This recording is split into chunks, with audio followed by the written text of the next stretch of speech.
1 November 1987 ఆదివారం కార్తీక మాసము ఉదయం 5 గంటలకు జనన సమయం.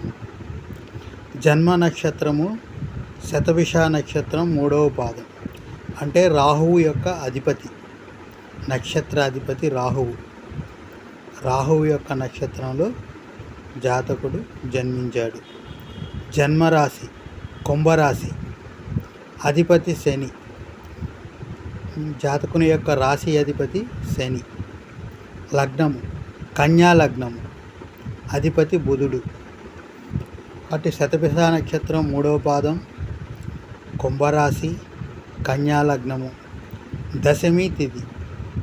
తిథి బాగుంది, లగ్నము బాగుంది. జాతకుడు శతభిష నక్షత్రంలో పుట్టాడు కాబట్టి చిన్నప్పుడే రాహు మహాదశలో పుట్టిన